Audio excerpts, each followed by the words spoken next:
Welcome to the video. If you're new here, my name is Noah, and this is my game dev channel. Hello!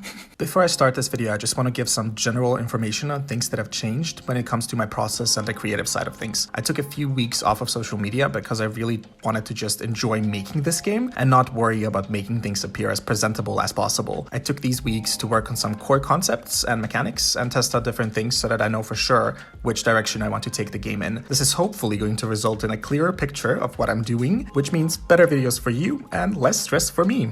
The second thing that I wanted to address is that I will be marking this video as the first devlog of the series. The reason for that is that I've noticed my previous videos have a wild range of both quality and ways I go about making them since I experimented with different styles, which isn't the best for consistency. But I finally found an approach that I like, so I will be cementing it as my way of making videos for the foreseeable future. Another big change is that I finally have a set name for the game, or should I say games. The previous work in progress name used to be Clara and the Eternal Tower, but of course the Eternal Cylinder had to come out at the same time that I named my project something similar. So the new name is Thorne, Book 1, which I'm very pleased with. My intention was always to tell a particular story with my games, and if I hadn't fallen in love with game development, I would be writing books or making comics. Thorne refers to a particular family in the game's universe, and they're a consistent background element throughout all the planned stories. So what they did, who they served, and how they ultimately failed at their goal. Clara's story concerns itself with the idea of selfishness and seeing how far he'll go to get what you want. I want to explore the idea of whether or not we should find comfort and identity in our past, especially when we are far, far removed from it. With that out of the way, I can't wait to show you what I've done while I've been gone, and I want to thank anyone who watched these videos, and I hope that this one is going to be a good way to show you how much your support means to me, since I'm putting a lot of care into it. The first thing that I want to talk about is the fact that I have a new design for the player. Now, because I'm me,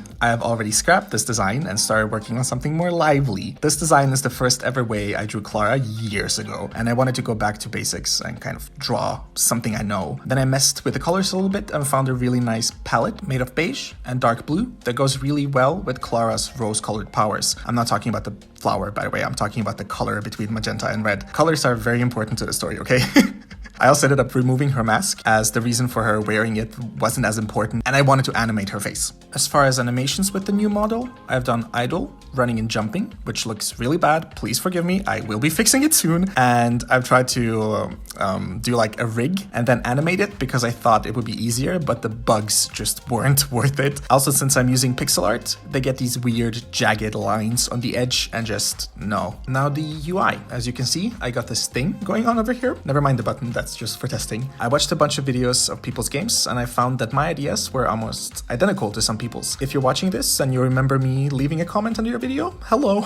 As an avid Bayonetta player, I wanted to do something inspired by Bayonetta's UI, but seeing that my initial concepts were done by other people, I ended up making my magic gauge's eyes, fitting with the theme of Clara having one extra eye. They will eventually get animated to look around and blink, but for now I'm super happy with how it turned out. The idea behind Clara's powers is that she can convert kinetic energy into light, sound, warmth, etc. And every time she jumps, she starts a combo chain, which leads to the number under the current eye increasing. Once the number reaches 10, she has stored enough energy to use for an ability and it opens. It is a little broken if you just smash the jump button while jumping underneath a platform, and that needs fixing, but that's a problem for another day.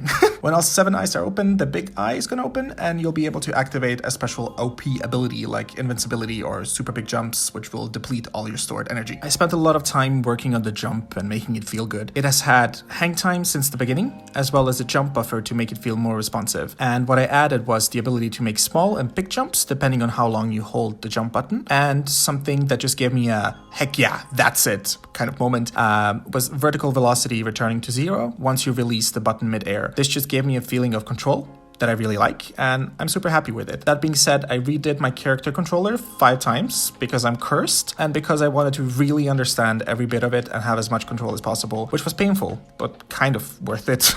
Then we have the first 2 abilities, the dash and the smash. They both lack animations and need some work and adjustment. The dash is on a fixed cooldown and can only be reused once Clara touches a platform again and the cooldown has expired, meaning if the cooldown reaches 0 mid-air, she will still not be able to dash again until she's made contact with either a wall or the ground. The smash is the first offensive ability. It can only be activated in air and will damage all enemies in a radius, knocking them back and expending 1 magic gauge in the process. It is what Clara will use to defeat most most bosses, so plan on spending that stored energy carefully.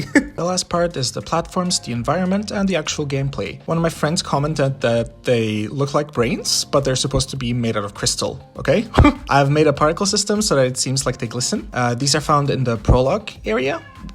My cat. As I was saying, these are found in a prologue area, which I hope to release by the end of the month so that people can test it out. I made a script that makes the camera ascend at a constant rate, following the player upwards and killing the player if they fall below the camera's point of view. Currently, I'm working on a respawn mechanic, so it doesn't actually kill me, it just kind of respawns me down at the first checkpoint. But the camera keeps going, and since the script is set to kill me if I'm below the camera, it's just killing and respawning me continuously.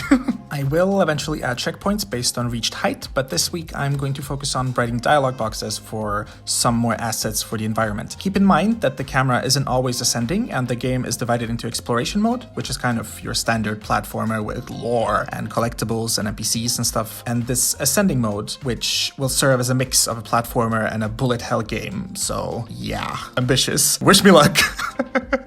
Before I go, I wanted to show you this thing that I've been testing on. It's called a pill bug, and it's the first enemy AI that I've coded for the game, and it's absolute garbage. You can psychologically torture it by repositioning yourself or make it run away from you. When they're trapped between the player and a wall, they're supposed to jump, but they just kind of launch into the stratosphere. So don't know what's up with that.